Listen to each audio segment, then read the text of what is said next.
నమస్కారములు. Talasu God is great part 1 నుంచి why CM resigned, CM ఎందుకు రిజైన్ చేశాడు కల్పిత నవల ఎపిసోడ్ 5 ప్రతి సోమవారం. ప్రకాష్, కరీం, శివ, పీరయ్య, గోపాల్ 5 మిత్రులతో రానా institute of medical sciences RIMS యూనివర్సిటీలో అడుగు పెడుతున్నాడు వీర లెవెల్లో దండనాయక్. మావా, మొదటి రోజు అమ్మవారికి దండం పెట్టుకోరా, అమ్మాయిలు పడతారని శివగాడు అంటుంటే, అరే హవలే చుబ్బే, first impression is best impression, నకరాలు చేస్తే నడ్డి ఇరక్కొడతా సాలే అని కరీంగాడు అన్నాడు. ఒరే దండ, నీవైనా చెప్పరా ఈ కంత్రి కరింగానికి? నాకు చదువు మీద ఇష్టం లేకున్నా కేవలం అమ్మాయిల కోసమే వస్తున్నా కదరా అని గోపాల్ గాడు అంటుంటే, అరే గడ్డం గోపాల్, నువ్వే కాదు బే, నేను ఎంజాయ్ చేయడం కోసమే వస్తున్నా బే అని పీరయ్య గాడు అన్నాడు. అరే, నేను మాత్రం మీ స్నేహం కోసమే వస్తున్నా, నాకెవరున్నారు రా మీరు తప్ప, చిన్నప్పటి నుంచి ఈ దండగాడే నాకు దోస్తి, అనాథగా పెరుగుతున్న నాకు అన్నీ వాడే అని దండగాని భుజం మీద చేయి వేసి ప్రకాష్ అన్నాడు. అరే, నేను మాత్రం అమ్మను సంతోష పెట్టడం కోసమే ఈ యూనివర్సిటీలో జాయిన్ అయినా. అమ్మ నాకు డాక్టర్గా చూడాలనుకుంటుందిరా, ఆమె ఆశయం డాక్టర్ కావాలని, నా ఆశయమేమో పైలట్ కావాలని అని దండనాయక్ అంటుంటే, నువ్వు రెండిట్లో జాయిన్ అయ్యావు కదరా? అవునురా, మీకోసం ఎన్ఫోర్స్మెంట్ కు డుమ్మాలు కొట్టి మీతో వస్తున్నా అని శివగాని భుజం మీద చేవేసి, మావా ఇంట్లో అమ్మకాలకు దండం పెట్టుకోండిరా, అంతా శుభమే జరుగుతుంది, నన్ను చూసైనా నేర్చుకోండిరా అని దండనాయక్ అంటుంటే, ఒరే దండ, నీకో దండరా, మా మూడంతా చెడగొట్టకురా, ఇంట్లో అమ్మ ప్రేమకు, కాలేజీలో అమ్మాయిల ప్రేమకు అందరము దాసులమేరా. అదిగో ఎలా వయ్యారంగా టక్కు టిక్కుమని జడలు విరబోసుకొని జీన్స్ ప్యాంట్స్ లో ఊపుకుంటూ వస్తున్నారు, ఒక్క ఊపు పడదామా అని గోపాల్ గాడు అంటున్నాడు. అందరూ వా వా ఎంత అందంగా ఉన్నారు అని కళ్ళార్పకుండా చూస్తూనే ఉన్నారు. ఏరా, బొమ్మల్లో అలాగే నిలబడ్డారు, ఫ్రెషా అని కడుపులో దబీలుమని గుద్దారు అందమైన అమ్మాయిలు.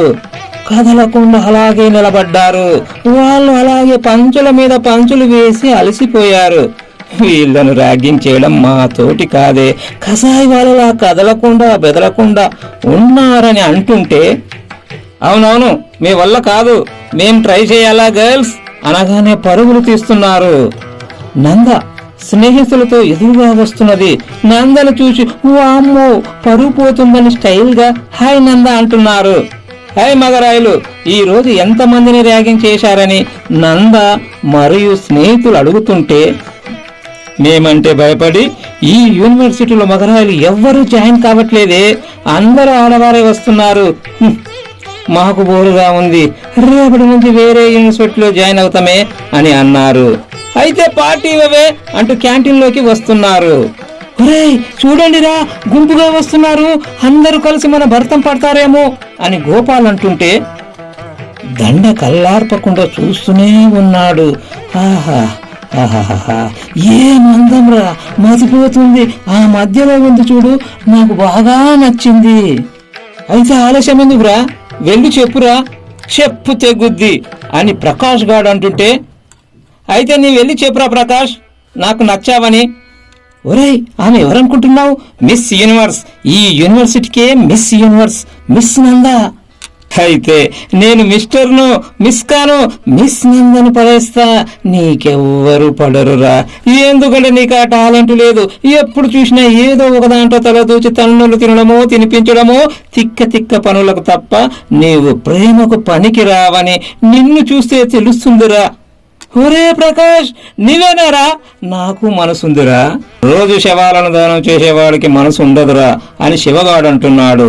అవునురా దండ, నిన్ను చూస్తే ఎవ్వరు ప్రేమించరురా, నీ జుట్టు సగం పెరిగిన గడ్డం, అందుకేరా నా షాపుకు రమ్మంది, నీకు మోడ్రంగా కటింగ్ చేస్తా అని గడ్డం గోపాల్ అంటుంటే, ప్రేమ కోసం వేషం మార్చుకోవాలా? వేషం మార్చుకుంటే తప్పు లేదు బే, మోసం చేయొద్దు, ప్రేమించామా పెళ్లి చేసుకోవడమే అదే అసలైన ప్రేమ అని కరీంగాడు అంటున్నాడు. గర్ల్స్ పట్టించుకోకుండా పక్క నుండి క్యాంటీన్లోకి వెళ్లారు. దండ టీం చూస్తూ అలా నిలబడ్డారు. పీరయ్య మొబైల్ రింగ్ అవుతుంది. హలో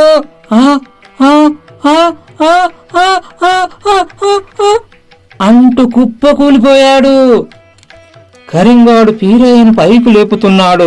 ఏమైందిరా అని దండ అడుగుతుంటే నాన్న నాన్న నాన్న చనిపోయాడు, ఉరివేసుకున్నాడంట అంటూ బోరున ఏడుస్తున్నాడు.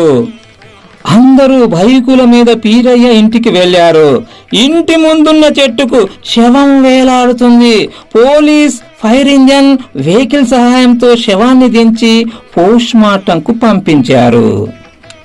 అమ్మ బోరున ఏడుస్తూ ఉంది. అమ్మ దగ్గరికి వచ్చాడు పీరయ్య.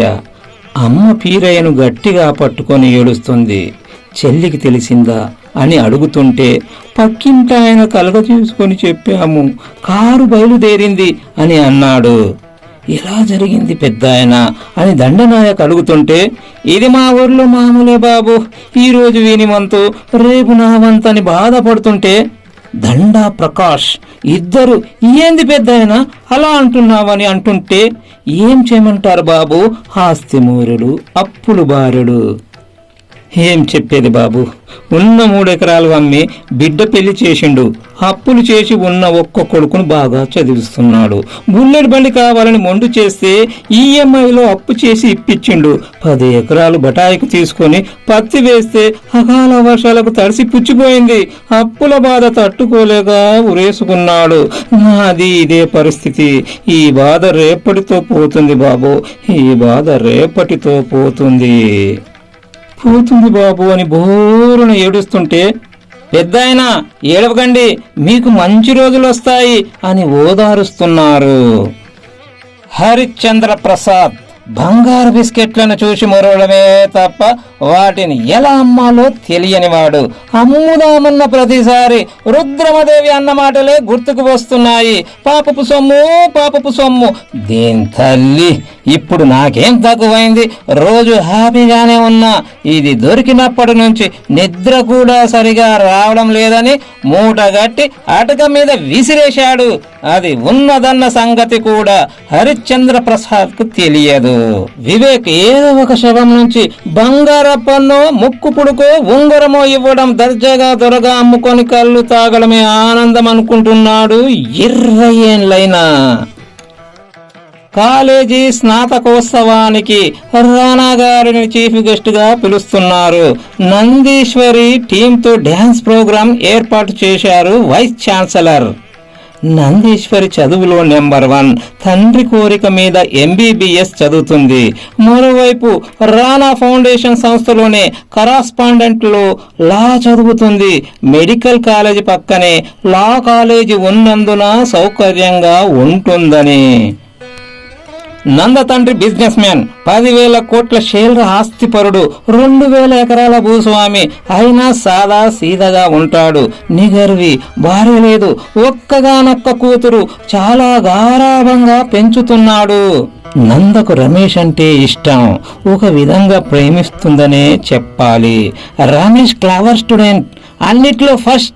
కానీ పిరికి భయస్థుడు, ఎవరి జోలికి పోడు. నందకు నోట్స్ రాసిస్తుంటాడు. డౌట్స్ క్లియర్ చేస్తుండడం వలన నంద మీద చనువు ఉంది, ప్రేమ ఉంది. హరవిక్కి ఇటురా, గాంధీ హాస్పిటల్కి వెళ్ళి ఆడ మగ 2 శవాలను తీసుకురా. రేపు డెమాన్స్ట్రేషన్ ఉంది తెలుసుగా, ఇదిగో రిసిప్ట్ అని ప్రొఫెసర్ ఇచ్చాడు. ఏం బ్రతుకు సార్ నాది, శవాలను మోయడం కాలేజీకి వచ్చినా కూడా తప్పడం లేదు సార్, నా కర్మ. అలాగే సార్, అలాగే సార్ అని వివేక్ వెళ్ళిపోయాడు. కాలేజీలో అందరూ వివేక్ వైపే చూస్తూ కసాయివాడికి కసాయి పనులే దొరుకుతాయని హేళనగా చూస్తున్నారు. హాస్పిటల్ మార్చురీ గేటు వద్ద, నమస్తే సార్, ఇదిగో రిసిప్ట్ అని జేబులో చేయి వేశాడు.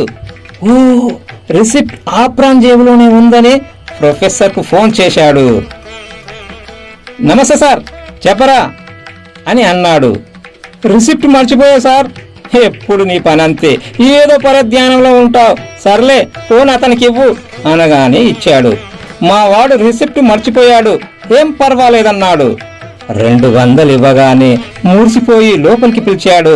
200 కాబట్టి ఇవ్వగలిగిన, వద్దంటే అమ్మ మరీ జేబులో పెట్టిందని అమ్మకు థ్యాంక్స్ చెప్పుకున్నాడు వివేక్. 2 శవాలను అంబులెన్స్లో కాలేజీకి తీసుకువచ్చాడు. మెడికల్ విద్యార్థులందరూ ప్రాక్టికల్లో పాల్గొంటున్నారు. వికీ అప్పుడు ప్రాక్టికల్స్ లో మిన్న, చదువులో 0, అయినా పాస్ మార్కులు వేస్తున్నారు. వీడు తప్ప మరెవరు శవాలను తీసుకురారని కరీం గాడు అంటున్నాడు. ఒరే కరీం, నేను కష్టపడి చదువుతున్నా తెలుసా అని వివేక్ అంటున్నాడు. తెలుసులేరా మామా నీ గొప్పలు. ఒరే మామా, ఇంకొంచెం కష్టపడరా, నేనందరూ నిన్ను ఇష్టపడుతుంది. ఒరే మామా, కష్టపడితేనే ఇష్టపడతారా? నీ ఎదవ సజెషన్స్, నా స్టైల్ చూస్తే ఎవరైనా పడిపోతారురా, కానీ నీవెవరో తెలిస్తే భయపడతారురా అంటున్నాడు ప్రకాష్ గాడు. ఒరేయ్, నేను కాటి కాపరినని కించపరుస్తారా?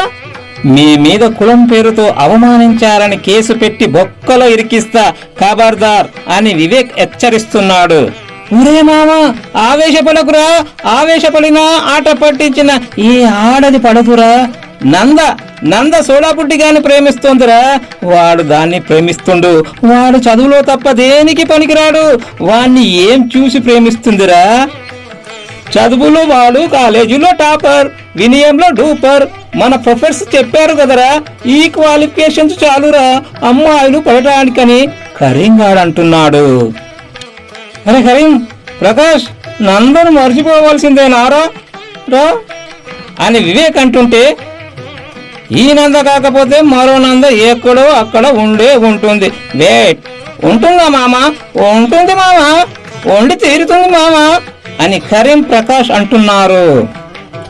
మావా, ఈసారి కాలేజీ ఫెస్టులో మన పెర్ఫార్మెన్స్ చూద్దాం, అక్కడ పడేద్దాం. అందరూ డన్ డన్ అని చేతులు కలిపి వెళ్ళిపోయారు. హావో బేటా హావో, నీకోసమే చూస్తున్నాం హావో అని అమ్మ అంటుంటే, నమస్తే డాక్టర్ అన్నాడు కరీం. నమస్తే. ఎలా ఉంది డాక్టర్ మా అక్కకు? ఫస్ట్ డెలివరీ కదా, జాగ్రత్తగా ట్రీట్మెంట్ చేయాలి కనుక హైదరాబాద్ తీసుకువెళ్ళండి. 2 రోజుల్లో డెలివరీ కాగలదని రిపోర్ట్స్ చూస్తూ చెప్పాడు. అలాగే డాక్టర్ అంటూ ఊబర్లో క్యాబ్ బుక్ చేస్తూ, అమ్మా అక్కకు సంబంధించిన బట్టలు సర్దు అంటూ రిపోర్ట్ చేతిలో పట్టుకున్నాడు. క్యాబ్ రావడంతో నిమ్స్ హాస్పిటల్కు బయలుదేరారు. హరే విక్కీ, అక్కకు డెలివరీ టైం, నిమ్స్ పంజాగుట్టకు క్యాబ్లో వెళ్తున్నా అని ఫోన్ చేశాడు. హమీర్పేట వద్ద ట్రాఫిక్ జామ్ కావడం వల్ల కారు కదలడం లేదు. అక్కకు పెయిన్స్ వస్తుండడంతో అమ్మ చేతులు కాళ్ళు తడిగుడ్డతో రాస్తూ, అమ్మా బేటీ వచ్చేశాము, ఓ 10 నిమిషాలు ఓర్చుకో తల్లి అంటుంది. కారు కదిలింది. అమ్మయ్యా అనుకున్నాడు కరీం. 10 నిమిషాల్లోనే మళ్ళీ ట్రాఫిక్ జామ్, ఎంతకు కదలడం లేదు. వేరే దారిలో వెళ్ళే ఛాన్సే లేదు.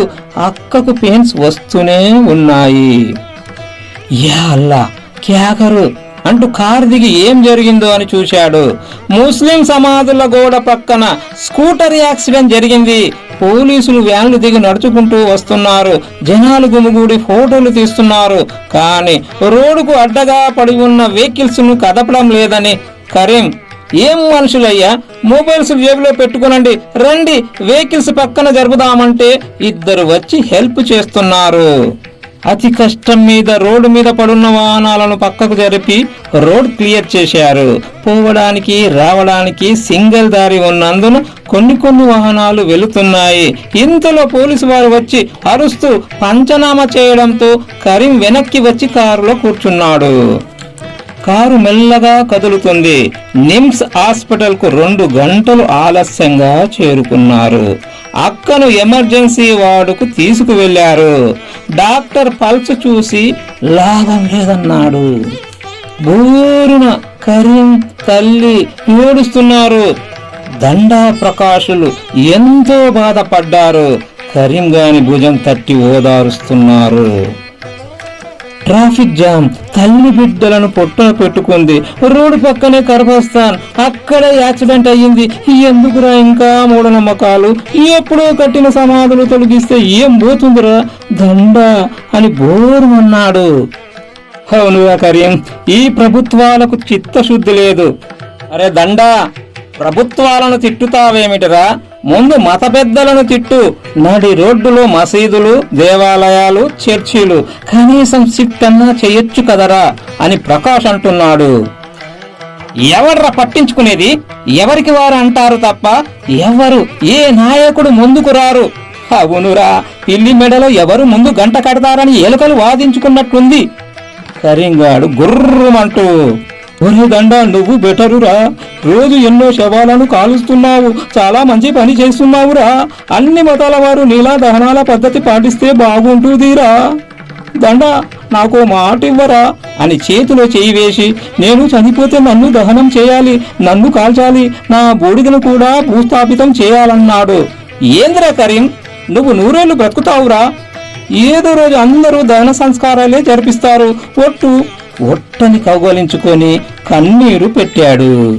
అరే ప్రకాష్, రేపే యూనివర్సిటీలో ఫెస్ట్, అదేరా వార్షికోత్సవ సాంస్కృతిక కార్యక్రమం ఉంది, మన ప్రోగ్రాం కూడా ఉంది, ఎలారా క్యాన్సిల్ చేద్దామా అని దండ అడుగుతుంటే, 10 రోజుల నుంచి ప్రాక్టీస్ చేశాము కదరా, మన కోసం కాకపోయినా మన స్టూడెంట్స్ కోసమైనా పాల్గొనాలిరా. మన మీద ఎన్నో ఆశలు పెట్టుకున్నారు. నీవన్నది కరెక్టేరా ప్రకాష్. కరీంగానికి రమ్మనడం ఈ టైంలో మంచిది కాదు. వాడు విషాదంలో ఉన్నాడు, చెప్పకపోవడమే బెటర్ అనుకున్నారు. ఈ ఫెస్ట్ సెలబ్రేషన్స్ ఘనంగా ప్రారంభిస్తున్నారు. ఈ వినోద కార్యక్రమానికి కాలేజీ ట్రస్ట్ చైర్మన్ రానా గారు చీఫ్ గెస్ట్. ముందుగా మిమిక్రీ ప్రోగ్రాము జరుగుతున్నది. ఒకడు రజనీకాంత్ గెటప్ లో ముత్తు భాష అరుణాచలం పెదరాయుడు డైలాగ్స్ కొట్టి అందరినీ నవ్వించాడు. తర్వాత వివేక్, కృష్ణ, ఎన్టీఆర్, ఏఎన్ఆర్ లా నటిస్తూ అందరినీ ఆశ్చర్యపరిచాడు. ఈ కసాయోడు కలలో కత్తిలా నటిస్తున్నాడే అని నంద అనుకుంటుంది. చివరగా కుమారి నందీశ్వరి ట్రూప్ డ్యాన్స్ నా భూతో నా భవిష్యత్తుగా ఉంది. రామగారు నందను చూసి పరవశించిపోతున్నాడు, నందను అనుభవించాలనే కోరికతో. వివేక్ మరియు వివేక్ ఫ్రెండ్స్, ఒరేయ్ ఆ గుంట నక్క మన చీఫా, అక్షరం ముక్కరాని యాదవ మన కాలేజీ గెస్ట్. ఒరేయ్ వీడు పర్లేదురా, విద్యాశాఖ మంత్రిని పిలవలేదు, వాడు 10 కూడా పాస్ కాలేదు. అవునురా, మన ప్రజాస్వామ్యం ఇంత చీఫా, అక్షర ముక్కరాని వాడు కూడా ముఖ్యమంత్రి కావచ్చు. నీలాంటి వాళ్ళు ఇంకా ఉన్నారు కాబట్టి వాళ్ళు ఓట్లకు నోట్లు చల్లి గెలుస్తున్నారని వివేక్ మిత్రులను చూసి అంటున్నాడు. అరే ఎదవా, పాలిటిక్స్ అంటే అంతేరా, పైసామే పాలిటిక్స్, ఇదేరా మన ప్రజాస్వామ్యం. సర్లేరా, సంతోషించు. నంద ఎంత అందంగా ఉందో అంత అందంగా డ్యాన్స్ చేస్తుంది. అవునురా, అద్భుత అద్భుత. కాలేజ్ ఫెస్ట్ ముగిసింది, అందరూ వెళ్ళిపోయారు. రానా సోఫాలో కూర్చొని టీవీలో పెన్ డ్రైవ్ పెట్టి నంద డ్యాన్స్ ను తదేకంగా చూస్తున్నాడు, అనుభవించాలని. ఇంతలో డోర్ శబ్దం. ప్రదీప్ వస్తున్నాడని టీవీ స్విచ్ ఆఫ్ చేశాడు. ప్రదీప్ కు అనుమానం వచ్చింది. ఏంద్రా దీప్, సర్ప్రైజ్ విజిట్, సమయం ఎలా దొరికిందిరా? ఏం లేదు డాడీ, ఓసారి నిన్ను చూసిపోదామని వచ్చా అని వెళ్ళిపోయాడు. ల్యాబ్ లో ప్రొఫెసర్ ఒక శవాన్ని అయిష్టంగా కోస్తున్నాడు. Vivek, may I help you sir? Okay అని ప్రొఫెసర్ నైఫ్ ఇస్తుంటే, నో సార్ అని వెనక జేబులోంచి చాకును తీసి బటన్ నొక్కాడు. కరాకరమని శవాన్ని కోసి పాటులుగా తీసి ట్రేలో వేశాడు. అందరూ ముక్కు మూసుకొని షాకు గురై, వీడు కసయోడు, అందుకే వీడిని ఎవరు ప్రేమించరని ఒకడంటుంటే, నాకు సమయం వస్తుందిరా అని విక్కీ అన్నాడు. ప్రొఫెసర్ ఒక్కో పాటు గురించి ఎక్స్ప్లెయిన్ చేస్తున్నాడు. స్టూడెంట్స్ శ్రద్ధగా వింటున్నారు. సిగరెట్ తాగితే, డ్రగ్స్ తీసుకుంటే, లిక్కర్ తీసుకుంటే లీవర్ పాడైపోతుందని వివరిస్తున్నాడు. పొగాకు నమిలితే గొంతు క్యాన్సర్ వస్తుందని, గొంతు, దంతాలు ఏ విధంగా పాడైపోయాయో చూపెడుతున్నాడు. స్టూడెంట్స్ ఆసక్తిగా చూసి రియలైజ్ అవుతున్నారు. మేము డాక్టర్లము, మాకు తెలిసి కూడా డ్రగ్స్ స్మోక్ చేస్తున్నాము, ఇది చాలా డేంజర్ అని తెలిసి కూడా తప్పు చేస్తున్నాము, రేపటి నుంచి వాటి జోలికి వెళ్ళొద్దని అందరూ అంటున్నారు. వివేక్, రేపెందుకురా, ఇప్పటి నుంచే మానేస్తా, నా తండ్రిని కూడా మానిపిస్తా, ఇదే నా ఛాలెంజ్ అంటుంటే అందరూ అవును ఈ క్షణం నుంచే మానేద్దాం అన్నారు. ప్రొఫెసర్ నేను కూడా అన్నాడు. ప్రదీప్ నాన్నగదిలోకి వెళ్లి పెన్ డ్రైవ్ ను దొంగలించి తన సిస్టంలో కాపీ చేసి మళ్ళీ అదే స్థానంలో పెట్టి వచ్చాడు. సిస్టమ్ ఆన్ చేసి చూశాడు. మళ్ళీ చూడాలనే ఫిగర్ కత్తిలా ఉంది. కామకసి తీర్చుకోవాలని క్రికెట్ బ్యాట్ పట్టుకొని గ్యాంగ్ తో నంద కాలేజీకి వస్తున్నాడు. ఏంద్రా వీని తొట్టి గ్యాంగు, ఎప్పుడూ చూడలేదు. నోట్ బుక్స్ చేతిలో పట్టుకొని కాలేజీకి రాకుండా ఆ బ్యాట్ ఏమిటి, ఆ డ్రెస్ ఏమిటి, ఎవడ్రా వీడని విక్కి అంటుంటే పక్కనే ఉన్న ప్రకాష్ గాడు వాడేరా లకోటగాడు, మన చైర్మన్ కొడుకు, వాళ్ళు వీళ్ళు అంటుంటే విన్నా. మొన్న కరీంనగర్ క్రికెట్ టీంలో చూసా, వాళ్ళతో జల్చాలు చేశాడు, జర జాగ్రత్తగా వాడుతూ అని శివగాడు అంటున్నాడు. చూద్దాం వాడెందుకు వచ్చిండో చూద్దాం అని వివేక్ అన్నాడు. ఒరే విక్కీ, నాయక్, గోపి, శివ, ప్రకాష్ జాగ్రత్తరా, మనం క్రికెట్ లో ఓడిపోతున్నాము అని కరీం అంటుంటే, ఏరా కరీం దిమాగ్ దబ్బిందా, మనం ఓడిపోయేమేమిటిరా, మన తడాకా మీద పంజా విసరాలంటే వాళ్ళ ప్యాంట్లు పంక్చర్ అయిపోవలసిందే అని వివేక్ అన్నాడు. ఎప్పుడు మనమే గెలుస్తున్నామని, మన ప్యాంట్లను పంక్చర్ చేయాలని ప్లాన్ చేస్తున్నారని తెలిసింది. కరీంనగర్ టీం అంటే ఎంత కంతులు అందరికీ తెలుసు కదరా, వాళ్ళతో మనం ఆడాలంట. ఈసారి క్రికెట్ లో కీళ్లు విరగడం ఖాయం, ఎందుకైనా మంచిది డ్రాప్ అయిపోదాము. నేను డ్రాప్, ఆ టీం అంటే అందరికీ భయమే అని గోపాల్ అంటుంటే, నేను అంటూ విక్కీ, ప్రకాష్ తప్ప అందరూ డ్రాప్ అవుదామని అంటున్నారు. భయపడకండిరా, భయపడితే పిరికి వాళ్ళంటారని వివేక్ అన్నాడు. అవునురా, భయపడి డ్రాప్ అయ్యామనుకుంటారని ప్రకాష్ అన్నాడు. నిజంరా, ఇప్పుడు డ్రాప్ అవ్వడం పిరికితనానికి నిదర్శనం. కరీం నువ్వు డ్రాప్ అవుతావా అని శివ అడుగుతున్నాడు. ఓరేయ్, నన్ను బెవకూపులు చెయ్యొద్దు, ఎప్పటిలా ఆడితే హార్ జాతే, ఊషియార్ అని మాత్రమే చెప్పా అని కరీం అంటుంటే, ఒరేయ్ ఈసారి మనమే గెలుస్తున్నాము, మన ఓవర్ కాన్ఫిడెన్స్ నుంచి మేల్కొల్పావు కరీం, ఖుదాఫీస్ అని నాయక్ అంటున్నాడు. ఈ రోజు నుంచి కాలేజీకి కామపెట్టి ప్రాక్టీస్ మొదలు పెడదామని విక్కీ అంటున్నాడు. ఓరే విక్కీ, నీవే రోజు కాలేజీకి కరెక్ట్ గా వచ్చావని, ఎప్పుడు చూసినా నేను పైలట్ అవుతానని బకింపేటకే అంకితం అయ్యావు. ఎప్పుడు ఆబ్సెంటే, నీ అటెండెన్స్ వేయించడానికి నానా తిప్పలు పడుతున్నా, పెనాల్టీలు కట్టలేక పల్టీలు కొడుతున్నా అని పీరయ్య అంటున్నాడు. అటెండెన్స్ గురించి ఆలోచించకండిరా, మీ అందరి పెనాల్టీలు కరీంగాడు కడతాడని ప్రకాష్ అంటుంటే, అరే ఎదవల్లారా, ఐస్ క్రీములకు పెనాల్టీలకు హమేషా నేనే భరించాలా అని కరీం అన్నాడు. ఒరే కరీం, మీ అందరి గడ్డాలు కటింగ్స్ నేను ఫ్రీగా చేస్తున్నాను కదరా అని గోపాల్ అంటుంటే, ఫ్రెండ్షిప్ లో లెక్కలు కట్టొద్దురా, కుక్కలే పుడతామంట, మా బామ్మ చెప్పిందని శివ అన్నాడు. ఒరే బామర్ది, అదే మాట మీద ఉండండిరా, నీ బాకి తీర్చనురా అని పీరయ్య అంటున్నాడు. ఒరే పీర్, నీవు బాకి తీర్చాలని నాకు లేదురా, ఇచ్చినా తీసుకోనురా, మన స్నేహం ముందు బాకి ఎంతరా, అవసరాన్ని గుర్తించి ఆదుకున్నవాడే నిజమైన స్నేహితుడురా అని శివ అంటుంటే, థ్యాంక్స్ రా అని పీరయ్య అన్నాడు. ఒరే పీర్, మన మధ్య థ్యాంక్స్ చెప్పుకోకూడదని కీతనా బాగున్నారే, మళ్ళీ ఎప్పుడైనా థ్యాంక్స్ చెప్పావో పీగా నవ్వుతా సాలే, చల్ క్రికెట్ ఖేలింగే అంటూ కరీం అందరిని కలుపుకుంటూ నవ్వుతూ మైదానంలోకి వెళ్లి క్రికెట్ ప్రాక్టీస్ మొదలు పెట్టారు.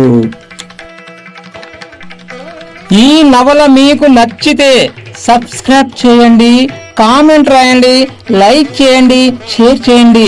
ధన్యవాదములు. మీ రాపల్ దత్తాత్రి, నాద క్రియేషన్స్.